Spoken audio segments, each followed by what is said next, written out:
안녕하십니까. 강명도TV 자유조선을 시작하겠습니다. 베일에 가려졌던 최고인민회의가 드디어 소집일부터 2일 후인 12일 열렸습니다. 그런데 김정은은 결국 나타나지 않았습니다. 바로 김정은이 노렸던 것은 바로 이것입니다. 왜 작년도 북한은 최고인민회의 대의원들을 선출을 했습니다. 그 선출을 할 때 김정은은 선출되지 않았습니다. 많은 분석가, 전문가, 분석가들이 왜 김정은이 최고인민회의 대의원으로 선출되지 않았을까? 많은 의문점을 가지고 있었습니다.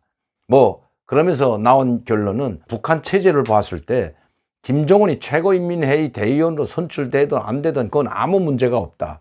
그리고 최고 지도자로서 거기에 아무런 제약이 없다고 했습니다. 그걸 가지고 있으나 없으나 김정은의 통치력에는 문제가 없다고 봤던 것입니다. 그런데 김정은은 그것보다 더 큰 것을 노렸다고 저는 봅니다.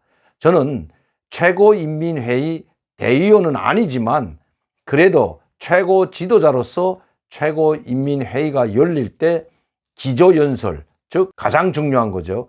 기조연설을 할 것으로 예상을 했습니다. 그리고 중대 발표를 할 것으로 예상했습니다. 그런데 김정은은 아예 나타나지도 않았습니다. 그리고 최고인민회의에서 제기된 그 안건으로 상정된 인사 문제, 그리고 작년도 결산 문제, 그리고 금년도 새 예산 문제, 이런 것들, 즉 다시 말씀드리면 아주 하찮은 중요한 문제들은 하나도 다루지 않았다는 것입니다. 김정은이 최고인민회의 대의원으로 있을 때에는 최고인민회의에서 항상 연설을 했고, 그리고 가장 중요한 정책들을 발표했습니다.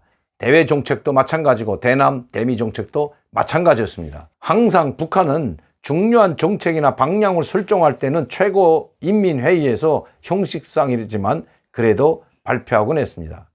그런데 이번에는 아무런 발표, 정책 종강이 없다는 것입니다. 그냥 인사만 1년에 진행된 예산과 또 전년도에 있었던 결산만 봤을 뿐입니다. 그리고 내각 임원들과 내각 성원들과 국무위원들을 선정을 했습니다. 발표를 했다는 것입니다. 물론 그 새로운 것이 전혀 아닙니다. 여기에는 이번에 외무상으로 들어간 아주 강경파였죠. 조국평화통일위원회 위원장으로 있던 이선권이 외무상으로 작년도에 전격 발탁이 됐습니다. 그리고 나서 이번에 국무위원이 됐습니다. 또 이병철 당 군수공업부장이죠. 공군사령관이었던 대장 출신인 이병철이 또 국무위원으로 선출이 되었습니다.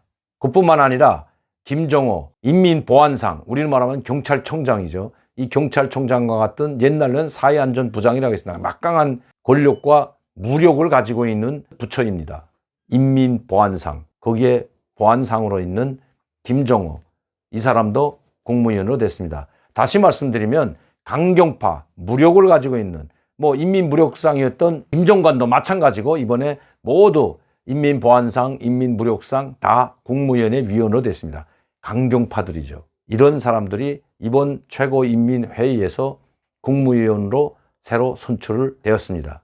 그러나 더 중요한 것은 이 최고인민회의가 아니라 바로 최고인민회의가 열리기 전에 김정은은 당 정치국 회의를 열었습니다. 그것도 확대 회의가 아닌 당 정치국 위원과 후보위원 30여 명만이 참석한 아주 중요한 회의를 열었던 것입니다. 최고인민회의에서 발표할 내용들을 이미 당 정치국 회의에서 모두 결정을 하고 최고인민회의에 그 당 정치국 회의에서 결정한 내용들을 넘겨줬을 뿐입니다. 그러나 거기에 중요한 내용은 넘겨주지 않았다는 것입니다. 그 중요한 내용은 뭐냐? 제가 항상 여러분들께 말씀드렸듯이 4월 15일이 지나면 아마 한반도에는 엄청난 후폭풍이, 즉 엄청난 일이 벌어질 것이라고 항상 말씀드려 왔습니다.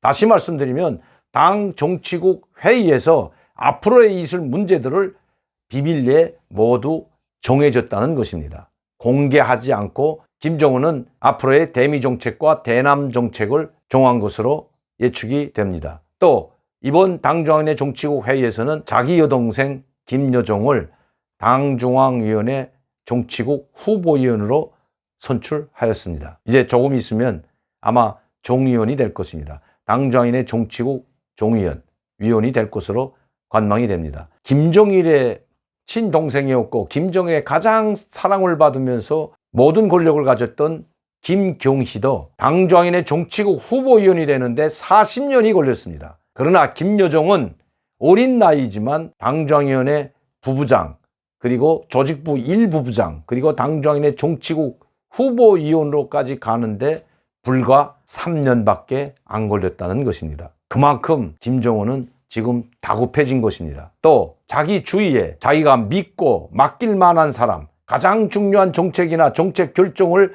믿고 맡길 만한 사람이 없다는 것입니다. 그래서 당 조직 지도부는 자기 동생인 김여정에게 맡기고 선전선동부, 즉 김정은을 우상화하고 세뇌시키는 그런 부서에는 자기가 가장 믿고 또 자기의 아들을 낳아준 바로 현송우를 앉혔던 것입니다. 그리고 이번에 최고인민회의에서 기조연설을 한 것이 아니라 바로 당중앙위원회 정치국 회의에서 모든 정책과 방향을 결정을 했다는 것입니다. 그리고 최고인민회의에서는 관례상, 형식상 인사문제, 그리고 예산 의결 문제를 다루었던 것입니다. 물론 이제 마지막 날 김정은이 아직 회의 중이기 때문에 오늘이든 아니면 내일이든 김정은이 오늘 최고인민회의에 김정은이 참여했다면 내일 노동신문 제1면에 그리고 모든 대외 매체 사이트에 일제히 올라올 것입니다. 그러나 제가 보기에는 그런 일은 없을 것 같습니다. 물론 최고인민회의 대의원들과 함께 기념사진은 찍을 것으로 예측이 됩니다. 왜? 이 최고인민회의 대의원들은 비록 힘은 없습니다. 거기에는 노동자, 농민도 있고 근로자도 인테리도 있습니다. 각계 분야, 각계각층 노동자, 농민, 근로, 인테리, 간부들까지 엘리트 계층까지 다 분포되어 있습니다. 프로테지로 분포되어 있다는 것입니다. 농민은 2%, 노동자는 3%, 이런 식으로 노동자도 있고 농민도 있습니다. 아무런 힘도 없죠. 최고인민회의가 끝나면 이 대의원들은 다시 자기 자리에 농사지로, 농사꾼은, 농민은 농사지로 가고 노동자는 공장에 일하러 가는 사람들입니다. 아무런 힘도 없죠. 그러나 이 최고인민회의 대의원들을 통해서 김정은 주의에 결집시키는데 장애가 될 수가 있기 때문에, 또 불만이 나올 수가 있기 때문에 김정은이 마지막 회의가 끝나게 되면 이들과 함께 기념사진은 찍을 것으로 보여집니다. 그래야 자기에 대한 우상화와 세뇌화 작업이 제대로 이루어질 수 있기 때문입니다. 그러면 김정은은 2019년도 4월 달에 있었던 최고인민회의 대의원 선거에서 왜 선출되지 않았을까요? 그것은 바로 여기에 중요한 문제가 있습니다. 아주 김정은의 음흉한 속내가 있다는 것입니다. 이자도 말씀드렸지만 북한의 최고인민회의 대의원들은 노동자도 있고 농민도 있고 근로 인테리도 있습니다. 반동계층도 있습니다. 그 중에는 내가 토대가 나쁘고 아버지가 월남했다든지 아니면 토대가 나쁘지만 당과 수령께 충성을 다해서 인정을 받아서 대의원으로 추천받은 사람도 있습니다. 그렇다면 이 최고인민회의 대의원은 형식적으로도 북한도 우리처럼 선거를 통해서 이루어집니다. 경쟁자가 있는 것이 아니라 당에서 선정해주면 그 사람 사진을 걸어놓고 거기에 선고함을 넣고 투표를 합니다. 반대가 아니라 무조건 100% 찬성하게 되어 있습니다. 반대하면 당과 국가를 배신한 사람으로 낙인 찍히고 그때는 국가 반역자로 처단되는 것이 북한입니다. 그렇다면 선거를 왜 할 거예요? 그러나 북한은 이런 최고인민회의 대의원들을 국민들, 북한 인민들이 다 절대적으로 지지해서 뽑았다는 것을 보여주기 위해서 선거 노름을 하고 있는 것입니다. 우리처럼 여당이 있고 야당이 있고 각 수십 개의 당에서 선출되거나 아니면 그 당에서 나와서 자기의 이름을 가지고 자기의 능력을 가지고 선거에 임하는 것이 아니라 조선노동당에서 찍어준 사람만이 그 대의원으로 선출될 수가 있고 투표를 받을 수가 있는 사람들입니다. 다시 말하면 노동자도 농민도 이미 투표를 받아서 대의원이 되고 김정은도 마찬가지입니다. 김정은 사진을 걸어놓고 그 밑에 함이 있는데 이 사람이 만경대구역 갈림길동 제1선거구의 대표로 나온다면 똑같이 노동자, 농민과 똑같은 그런 방식으로 선출된다는 것입니다. 그렇게 되면 대의원은 노동자도 농민도 김정은도 한갓 국민회의에서 선출된 또 투표된 그런 대의원이 때문입니다.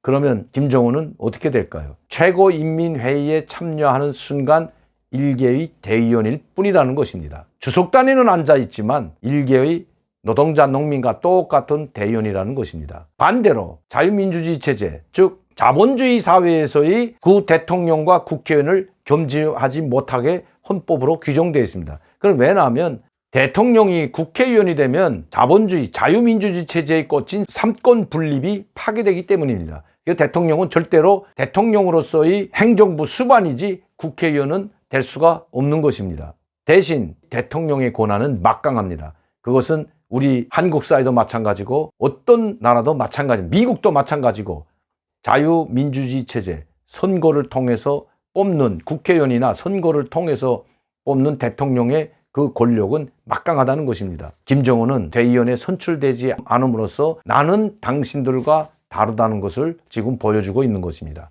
그런데 이 문제는 김일성, 김정일이 해오던 전통적인 관례를 무자비하게 깨버린 것입니다. 김일성도 죽기 전까지 최고인민회의 대의원이었고 김정일 역시 최고인민회의 대의원이었습니다. 이런 전통, 이것은 사회주의 국가의 전통입니다. 사회주의 국가의 전통을 깨버렸다는 것입니다. 할아버지, 아버지, 즉 김일성, 김정일이 내려오던 전통마저도 깨버리고 할아버지, 아버지, 즉 김일성과 김정일의 뒤통수마저 쳤다는 것입니다. 그러면 이것은 무엇을 말해주냐? 자기는 할아버지와 아버지, 즉 김일성과 김정일과 같은 정치를 하지 않겠다는 것입니다. 그 중요한 사실이 얼마 전에 있었습니다. 작년도 2019년 김정은은 금강산을 방문해서 우리 한국에서 지어준, 즉 현대 아산이 건설한 호텔과 유락시설들을 모두 깨부수라고 명령을 내렸습니다. 송두리째 다 부셔버리라고 명령을 내린 적이 있습니다. 그리고 이런 말을 했습니다. 선대 지도자들이 이 훌륭한 금강산, 이 국부와 같은 이 훌륭한 금강산, 이 아름다운 금강산을 남측에 그냥 헐값으로 넘겨줬다. 이것은 정말 결코 잘못된 일이다. 다시는 이런 일을 해서는 안 된다고 모든 것을 다 까부시라고 했습니다. 다 철거하라고 했습니다. 자기 아버지의 정면으로 도전한 것입니다. 금강산 개발권을 넘겨준 것은 바로 김정일입니다. 김정일이 넘겨줬는데 이것이 잘못됐다는 것입니다. 즉 정면으로 도전한 것입니다. 왜냐하면 김정은은 이렇게 할아버지, 즉 김일성과 자기 아버지 김정일을 짓밟고 가지 않으면 북한을 통치하기가 어렵기 때문입니다. 그래서 최고인민회의 대의원도 선출되지 않은 것으로 보입니다.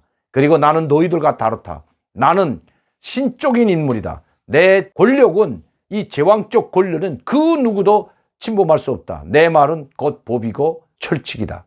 이걸 보여주는 것이라고 생각합니다. 그리고 모든 권력을 자기가 있는 당중앙위원회 위원장으로 있는 당중앙위원회에 집중시켜 놓고 당중앙 정치국 회의에서 모든 걸 결정하고 있다는 것입니다. 그러니 최고인민회의는 허수아비로 전락돼 버렸습니다. 김일성, 김정일 시대 때에도 물론 최고인민회의는 허수아비였지만 왜? 그 위에 당이 있고 김일성이 있었기 때문입니다.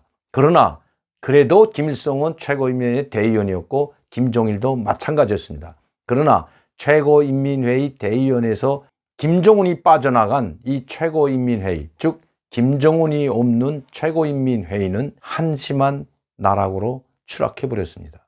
이제 김정은의 다음 행보가 주목이 됩니다. 김정은은 최근에 들어와서 계속 아버지, 할아버지, 즉 김일성, 김정일이 해왔던 모든 것을 뒤바꿔 놓고 있기 때문입니다. 김일성, 김정일의 유언을 받들어 정치한다고 하던 김정은, 김일성과 김정일의 후광이 없이 김정은은 과연 얼마나 북한 체제를 지탱해 나갈 수 있을까요? 오늘도 강명도TV 자유조선을 시청해 주신 여러분들께 진심으로 감사를 드립니다. 여러분들이 구독과 좋아요 그리고 많은 분들에게 강명도TV를 널리 소개해 주시기 바랍니다. 그 길이 바로 김정은 정권의 몰락을 가져오는 길이기 때문입니다. 감사합니다.